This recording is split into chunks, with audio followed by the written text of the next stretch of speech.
नमस्कार।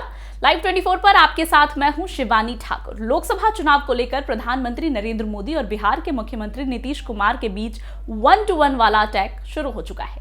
पीएम मोदी जहां एनडीए गठबंधन का चेहरा है, तो वहीं नीतीश कुमार विपक्षी एकता इंडिया के सूत्रधार हैं। इसी वजह से नीतीश कुमार ने पीएम मोदी के बयानों पर सीधे सीधे अटैक करना शुरू कर दिया है। अविश्वास प्रस्ताव पर चर्चा के दौरान पीएम मोदी की ओर से कही गई बातों पर बिहार के सीएम नीतीश कुमार ने शुक्रवार को पलटवार किया। लोकसभा में जेडीयू के राष्ट्रीय अध्यक्ष ललन सिंह ने बीजेपी की सरकारों पर जोरदार तरीके से सवाल उठाए। इसके जवाब में प्रधानमंत्री मोदी समेत एनडीए सरकार के तमाम नुमाइंदों ने नीतीश कुमार की पार्टी जेडीयू को निशाने पर ले लिया। एनडीए नेताओं के तमाम भाषण पर गौर करें तो उसमें दो बातें निकल कर आती हैं। अमित शाह, रामकृपाल यादव, ज्योतिरादित्य सिंधिया, चिराग पासवान, प्रिंस राज, निशिकांत दुबे समेत तमाम नेताओं के भाषण में इस बात का जिक्र जरूर दिखा कि नीतीश कुमार की पार्टी बिहार में तीसरे नंबर की है। साथ ही ये पार्टी ने आरजेडी के साथ गठबंधन करके गलती की है। नीतीश कुमार ने शुक्रवार को इन दोनों हमलों का अपने तरीके से जवाब दिया। बिहार के सीएम से जब पूछा गया कि बीजेपी और एनडीए के नेता कहते हैं कि बिहार की जनता ने नीतीश कुमार को नकार दिया है, यही वजह है कि 2020 के विधानसभा चुनाव में उनकी पार्टी 43 सीटों के साथ तीसरे नंबर पर रही। इसके जवाब में नीतीश ने चुनाव का इतिहास बताकर समझाने की कोशिश की कि उनकी पार्टी 2024 के लोकसभा चुनाव में कैसे बाउंस बैक करेगी। नीतीश ने कहा कि हम लोग 2005 में भी तीसरे नंबर पर थे। 2005 में जब हम जीते थे तो बीजेपी को हमें कितना वोट आया। फिर 2010 में क्या हुआ? 2010 में जेडीयू को 118 सीटें आई, दूसरे को कम आया। फिर भी कहेंगे कि हम ही ज्यादा आए। इस बार तो हम लोगों के साथ जो भी किया गया है, हराने का काम किया गया है, एजेंडा को खड़ा करके इन सबों ने वोट दिलाया। अब कभी चुनाव हुआ तो फिर आपको पता चलेगा।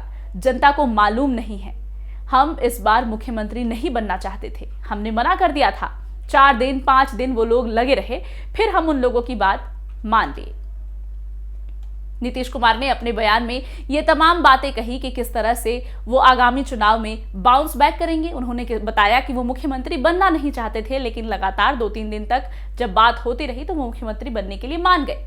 जब नीतीश से कहा गया कि बीजेपी कहती है कि 2014 में जेडीयू 2 सीटों पर सिमट कर रह गई थी, इस पर बिहार के सीएम ने कहा कि वो भूल गए 2009 में हम और वो साथ लड़े तो हमको 20 सीट आए, बीजेपी 12 सीट पर थी।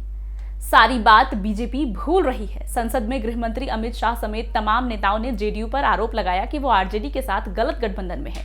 इस आरोप का नीतीश कुमार ने बेहद होशियारी से जवाब दिया। नीतीश कुमार ने पूर्व प्रधानमंत्री और बीजेपी संस्थापक अटल बिहारी वाजपेयी के साथ अपने रिश्ते के बारे में बताया।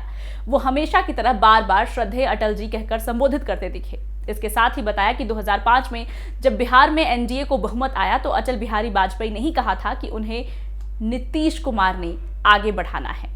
साथ ही नीतीश ने यह भी कहा कि इन लोगों से उनका तात्पर्य पीएम मोदी और अमित शाह की तरफ था। उन्होंने कहा कि इन लोगों के आने के बाद से रिश्ते खराब होने शुरू हो गए। यानी नीतीश ने बीजेपी समर्थित वोटरों को मैसेज देने की कोशिश की कि उनका बीजेपी से कोई दुराव नहीं है। उन्होंने केवल बीजेपी के नए नेताओं की वजह से अपनी अलग राह चुनी है। इसके अलावा नीतीश कुमार ने यह भी संकेत दिया है कि 2024 के लोकसभा चुनाव में बिहार की विशेष राज्य का दर्जा दिलाने का मुद्दा जोर शोर से उठाएंगे। 2005 में बिहार की सत्ता संभालने के बाद से नीतीश कुमार बिहार को विशेष राज्य का दर्जा देने की मांग करते आ रहे हैं। ये उनका 18 साल पुराना राजनीतिक हथियार है।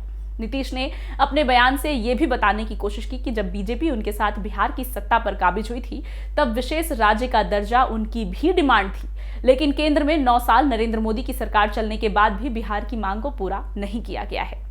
पीएम मोदी के लोकसभा में दिए गए बयानों के बाद नीतीश कुमार ने विशेष राज्य का दर्जा वाली बात कहकर संकेत दे दिया कि 2024 के लोकसभा चुनाव में वो इसको लेकर एक बार फिर से मुद्दा बना सकते हैं। शायद नीतीश मैसेज देने की कोशिश करते दिखे कि अगर केंद्र की सरकार में उतनी दखल होती तो बिहार के लोगों की ये डिमांड पूरी की जा सकेगी। नीतीश कुमार अपने बयान में बार बार केंद्र सरकार पर आरोप लगाते दिखे कि हर घर नल जल योजना बिहार सरकार की शुरुआत रही, जिसे केंद्र अपना बता रही है।